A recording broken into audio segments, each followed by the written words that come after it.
What's going on, everybody? It is the Blue Stable back with another video. This is the recap of the Cleveland Browns versus the Indianapolis Colts. It was a roller coaster of emotions. We were just going through all the feels, and it just ended how we didn't want it to end. But of course, we're going to get all into that. But first, I got to give a shout out to my dog that's with me today, Landon. Landon, how we doing tonight, man? Doing great, man. It's Taco Tuesday. NBA starts tonight. Finally in the bag. So excited to watch that. Excited to talk some football, of course, with you, and just overall good night, man. Absolutely, absolutely, man. But shout out to Mike. I know he can't be here right now, but he is still watching. Keep him out there. Shout out to Mike. But let's go ahead and hop into this game. This game had all the emotions poured out of a pure Colts fan like us. I know it did. It had me on the edge of my seat. And this is games we live for. These are the games that we want to see. It just didn't end how we wanted it to end. But we got to start from the beginning, of course. We're going to go ahead and split it down in sections. We're going to talk about the offense. We're going to talk about the defense. And I want to give a shout out before we move forward to the special teams. Rigoberto Sanchez was a dog against the Cleveland Browns, against his former special teams coach, Bubba Ventrone. I think it was a special team showout, in my opinion.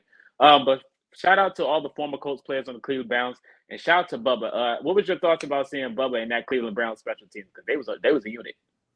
Yeah, well, I mean, like they blocked a field goal and got 3 points out of it. So I mean, like that's one of the plays that decided the game, and he had those guys ready to go. And he's a fantastic special teams coordinator. That's why he's so coveted, and why it was a big loss for the Colts, to lose him. But yeah, Rigo played phenomenal. Even Matt Gay, continues to impress in what he does. So outside of really just the one big mistake, as far as getting that getting that field goal blocked and that turning into points for the other team, it was overall a pretty good day. But yeah, that stuff. I mean, that's the type of stuff that loses ball games, man. Yeah, I agree. So now, speaking of losing ball games, we got to talk about one of the sole reasons is why we really almost got flooded. Like it was about to be a blowout at one point in the first half because we were like, "There's no way we're going to stop this guy." Miles Garrett was the center of attention the first three quarters. In the fourth quarter, he went a little quiet, but he was still getting some pressure, but he still was quiet. But the first three quarters, blocked field goal, a sack, a forced fumble. This dude, Miles Garrett, is definitely, in my opinion, it's going to be a tough one between him and Fred Warner. But I think he's going to be Defensive Player of the Year towards the end of the season because he's had himself an impressive year. And I think this game is going to be one of the reasons why they put him up there to give him the nod. Give me your thoughts of Miles Garrett against the Colts. Like it was chaotic, man. I mean, yeah, it was a bloodbath, man. And I mean, like the tackles, they only let up one sack each, for the day. So it wasn't like the offensive line really played that bad either. It's just, whenever Cleveland needs a play, and it's been like this all season, it's not just in this game, but whenever Cleveland needs a play, the guys, I mean, he's the one that makes the play. Whenever they need a play on defense, he can get it done. And um, that just, it seems to be kind of the opposite here, which we'll get into in a minute. But I mean, whenever you have great players like that, and I mean, I think you make a very good argument as far as him being possible defensive player of the year. But yeah, great players make great plays, and they make them in crucial moments. And every play everything he did, every play he made was in a crucial moment because the Colts, it's so weird to control a game. And then, they went into halftime, they were losing at halftime, and it seemed like they dominated that first half. And that was solely because of Miles Garrett, that they went into the league with halftime. I Or went agree, to man. halftime with Like, the lead. yeah, half out with the lead. It was definitely something like I started to lose faith, but little do we know, the Colts did pick it up. We gotta talk about the Colts defense now. Shout out to Kenny Moore. He had himself, and he's having himself an impressive season. It's not really talked about, but him being back at his natural spot, blitzing the quarterback, in the first half when he got Deshaun Watson down, and actually just good tackling as well. I just think Kenny Moore is looking like his old natural self. And that was one of the questions going into this season. And to see him going out there and performing is just a very impressive thing. And it's something you love to see. But more on the defense, EJ Speed, Zaire Franklin, all these guys, even Shaquille Leonard was looking like his natural self. We lost Julius Brents. But let me get your thoughts on the defense against the Cleveland Browns and then the loss of Julius Brents and how it's going to affect the Colts moving forward. Yeah, I mean, I think overall they had like a good day. They got put in some really bad spots by the offense. I know, like anytime, as I've learned the last couple of days, if you criticize anything on this Colts team, then you don't watch the games, you don't know what you're talking about. Everything's great, the team's under 500, but everything's good, everything's rosy, everything's great. So, you know, it is what it is. But at the same time, man, like so this defense, like and this is what I kind of tried to explain earlier. Like in neutral situations, they're really good. Like they are. Like they don't allow. I mean, Jalen Jones yesterday. Shout out Jalen Jones. He held Amari Cooper to what 30 yards for a rookie 7th round pick. I mean, like they get like shout out to him, man. These guys like this defense overall, like it's got some dogs, man. Like you said, EJ Kenny Moore's playing great. Buckner's doing his thing again this season. Um, Julian Blackman, man, what a day! What a day for Julian Blackman. And I mean, like the safeties really showed up in this game in a strong way. So yeah, overall, I mean, they're playing PJ Walker. So I mean, like this is what you expect. You expect the Colts whenever you're down to their third string quarterback, you expect them to come out and put their imprint on the game. My issue with the defense is, and I get the turnover argument, I really do, because you get put in some bad situations and it sucks. But at the end of the day, consistently in the fourth quarter and whenever this team is put in bad situations, they fold. And they fold in crucial situations. They don't have that guy like Myles Garrett where whenever they need a play, that guy comes through every time with a big play. Like whenever you need a big stop to win the game or a big stop to keep them out of the end zone. I mean, at the end of the first half, we watched PJ Walker just march down the field, kick a field goal. And on the turnover, it put them at everybody's got this thing. It's like, oh, well, the Colts, they turn the ball over. And I'm sorry, like I get it, it sucks, but does a turnover just automatically give them points? Like, I mean, I know like the best case scenario you're hoping for a field goal, but I mean, we saw it last week in Jacksonville with or earlier with ETN, turn the ball over, immediately allow a huge run for a touchdown. They turned the ball over in this one, and it was at the Colts 36-yard line. PJ Walker didn't throw a single pass. They ran the ball and they had an end around and they scored a touchdown. And I mean, like eventually, and this isn't just like this one game. This is going back even to last year. How many times did we see the defense in the fourth quarter when they needed big plays just fold? And I think a lot of that has to do not necessarily with the players. Like I understand there's young guys in the secondary, and it's been up and down, inconsistency. From the pass rush, like you'll have one half where they look like world beaters, where they're just causing all kinds of havoc, and then they'll just disappear. And it's like there's no pass rush. They'll just allow the guy to sit back there. And I think it's really due to almost kind of scheme to me, where they're still playing this like really soft zone coverage. We saw, on the last drive to get them down there before the two penalties, which I'm sure we'll talk about, but there's a play to Donovan Peoples-Jones. He went like 17 yards, just wide open in the middle of the field. There wasn't anybody within 6 yards of him. So, and those are what I'm saying is like in those crucial moments where you need a stop, this team just can't seem to do it. And that's my big issue with the defense. It's not that I don't think they're good. I think they're average. But everybody's just like on this thing. I was like, oh, nothing's the defense's fault. The defense is great. They're playing great. It's like, man, like just like I don't know what to say. Like it just like it is what it is. Like, and that's not a knock on them. I get like they're young in some spots and all that, but like this is year 2 of this defense. This is year 3 to 4 for some of these young guys. And there's just too much inconsistency there. And the inconsistencies always seem to come in the worst moments. Like, and like I don't even fault them for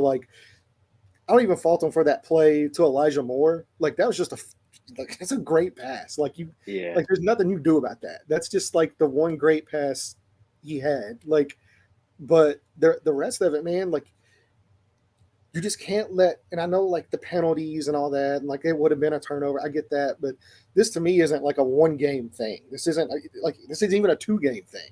This is going back to last season where they've had these same issues consistently in the fourth quarter to close out ball games, and they just can't seem to get it done.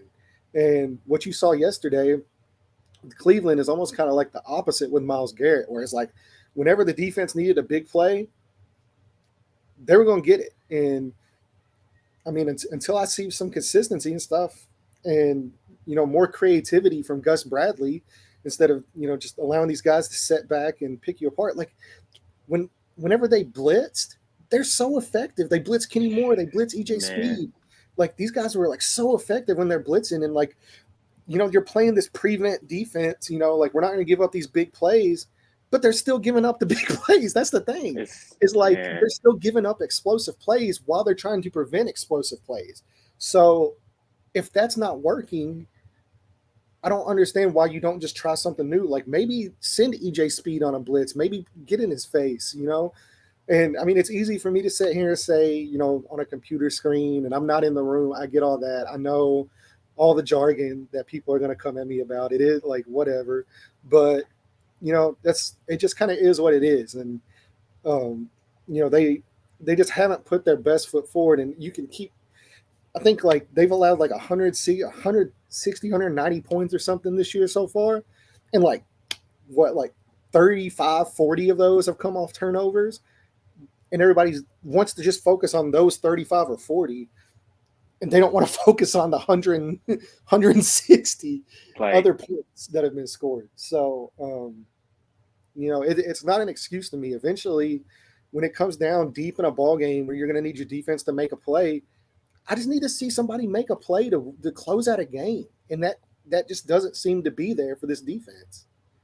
at all. I agree 100%. We definitely seen these things last year. I even seen it when we had the game versus Washington before Terry McLaurin scored on Stephon Gilmore. That whole drive was just wide open zone. And even the Rams game, for a great example, Stafford was just Yeah. dicing up the middle of the Well, field. It's like, look at the second half of C.J. Stroud. Like the Colts were yeah, comfortably in that game, and that got a little too close for comfort because they just allowed C.J. Stroud to pick them apart in that zone defense the whole second half. And that's kind of what my big issue is. It's not that I think the defense is bad, because I think they have some really strong players at that spot. And I think whenever they're in, like I said, whenever they're in like the neutral situations, I think they're like a good defense. But eventually, sometimes whenever your back's against the, and it's the NFL, man, like your back's going to be against the wall a lot. yeah. That's what it comes down to. That's the difference between great teams and average to bad teams is whenever your back is against the wall and you have to go out there and make a play, somebody make a play. Like don't just allow them to score points. Yeah, I agree, man.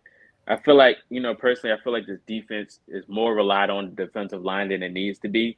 Because if the pressure isn't there, you see the quarterback just standing in the pocket. I think everybody watching the game is going to know, well, somebody's about to catch the ball because I think the defensive line is underrated in my opinion. But I think the defensive scheme that we have, it takes too much for the defensive line to make a play that anybody else can't. Because a lot of times you see Zaire even last week against the Browns, he gets put in terrible spots where he has to guard two people and the tight end just walks behind him because he's just sitting in the zone. I just feel like there has to be something for Gus Bradley to draw up, like you mentioned, to end this disaster of a defense. Because if you look at the ranks, if guys just watch numbers, the Colts are dead last in defense, like ranking wise on both. So I just feel like it has to be something done if you want to be taken seriously moving forward. And we do have some dogs on defense, but I feel like the scheme is just putting them in bad position week after week. But more so, also a few more shout outs that we forgot to mention. Rodney Thomas. Rodney Thomas, he made a big play against the Browns. And now we're just going to hop into the offense before we get up out of here. And then we're going to talk about the penalties. Quick thoughts on the offense. Jonathan Taylor looked like his natural self.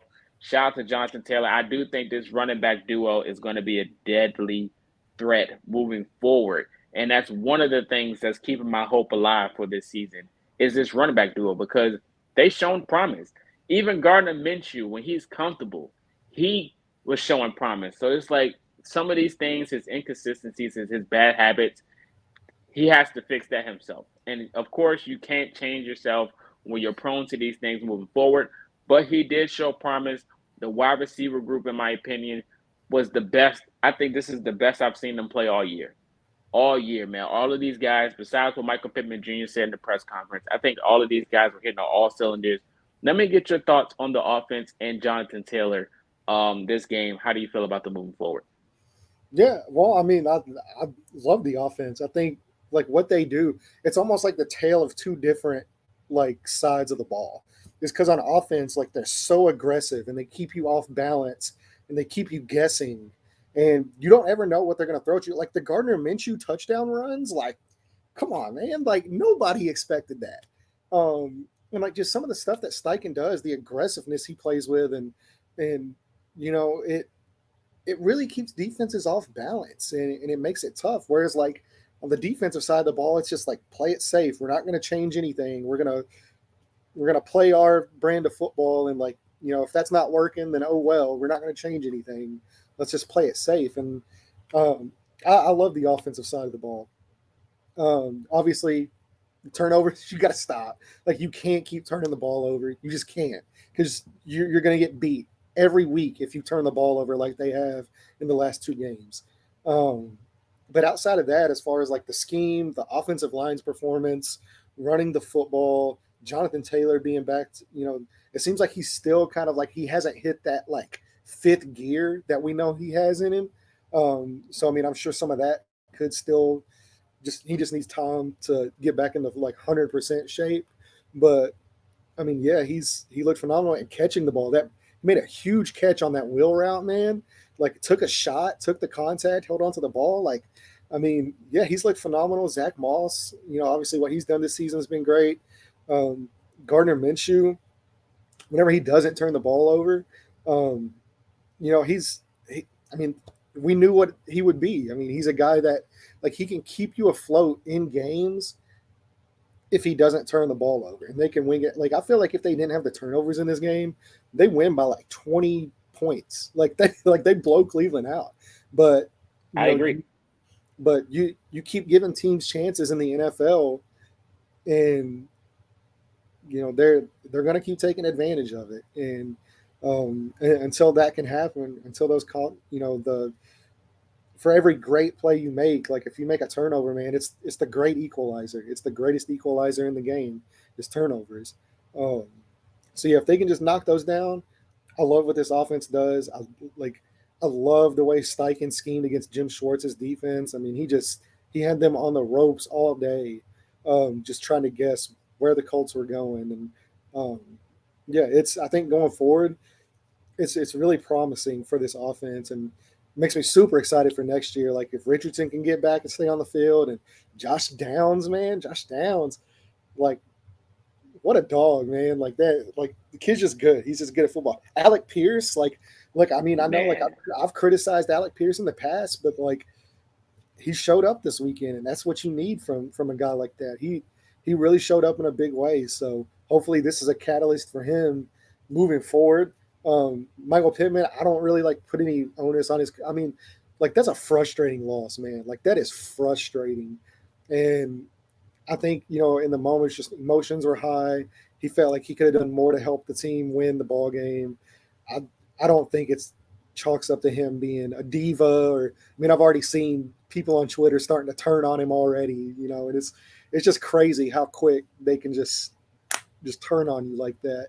But yeah, I mean going forward, Pitt like with the big play, like these guys just were out there making plays, and that's really what you want to see. absolutely, absolutely. I agree. All right. Before we get up out of here, we got to talk about the last two penalties, the reason why we lost. I think we both can agree to this. Um, so in my opinion, before I let you go, I do think the penalties was bogus, but I don't think that's the sole reason why the Colts lost the game. Again, we mentioned the defense at the end of the game. We had a chance to win. We had the lead, but the shallow coverages and them just walking up the field, I think personally was the reason why. And also, I do think that even though the penalties is bogus, I also want to say that Daryl Baker Jr., the flags were on him. But I think the Browns knew to target him because they know he was going to be prone to getting a flag thrown anyway. So I think that had a lot to do with a scheme, more than just relying on the refs because he is the most targeted on the Colts defense right now. So I think that had a lot to do with it. And it is unfortunate that is how it is that way. But there's a lot of teams that have guys on the roster, like the Ravens, for example, last year when we played them, even though we lost. There's guys, even this year too, there's guys like one of the bottom barrel of the quarterback string roster. They're going to take advantage of you. They're going to point you out, and they're going to do that. So I think that had a lot to do with it as well. Like I said, it is bogus. It shouldn't have came down to a flag, but it is what it is at the end of the day. Let me get your thoughts on the last two penalties before we leave. Yeah, well, I mean, like they were both like, for lack of better words, like it's a load of BS. But you're gonna deal with that in the NFL. I mean, and it wasn't just the Colts game. I mean, like all across the board, like on Sunday, man, it was bad. Like referees, like bad, like bad calls in the Ravens game, bad calls in the or not the Ravens, the Rams. There's really bad calls in the Rams game. There was bad calls in the Green Bay game. There's really bad calls on the Sunday night game. Um, I mean, I'm not going to sit here and say like that it didn't affect the outcome of the game because it absolutely did, 100%. The Colts had that game won, and especially too like me harping on like guys just need to make a play to end the game. Like DeForest Buckner did, he came through. So I mean, I'll be willing to sit here and like I'll tell you, I will take that one. Like that's fine if you want to use that one. And it was just really unfortunate the flag took away that forced fumble, but overall, the game's played for 48 minutes, man. Like it's not played, for the last two plays. And the reality is the Colts had control of this game multiple times, and turnovers and untimely plays really kept Cleveland in it. And it just kind of came down to that. You never want to let the refs be in the position to affect the game like that because sometimes it can go your way. Sometimes, like Sunday, it can't. So, if you just take care of business and you play the way you're supposed to play and you don't turn the ball over, you make some timely stops in the red zone, we're not even talking about those two calls. Yeah, man, that's all it comes down to. Just make a stop and make a play, man. And it, But it yeah, is what it I mean, is. yeah, those calls absolutely like. I mean, don't get it twisted. They They were absolutely cost terrible. the game. Yeah, they Yeah, absolutely cost them the football game, and like absolutely. the Colts had a right to be pissed. Shane Steichen, like if it was me as head coach, like he's better than I am because I would have went off in that press conference, man. Like I would have let that like I was like, look, I'm just gonna take the fine and I'm just gonna let my thoughts be known about what kind of shit that was. Yeah, Um, absolutely. but yeah, I mean it's at the end of the day too. Like you never want to let it come down to the end of the game where two penalties can lose you the ball game. I agree. But you guys let us know your thoughts in the comment sections about the game. Who stood out? Your thoughts about the flags. Do you think the coach still should have won? All these things in the comment section. Don't forget to like, comment, and subscribe. And it's getting cold outside. I know wherever you live, unless you're in Cabo, it's getting cold outside. If you don't have no Colts gear, why not use the Blue Stable promo code on Home Field Apparel? That is Blue Stable, 15% off. Go get you some Colts drip if you don't have any. And we will be back to give you the preview of the Colts versus Saints, which is going to be an interesting one. And we got some more news to share about that game moving forward that might change the outcome. So you guys have to stay tuned. That's Landon. This is Culture Shock, and we are out.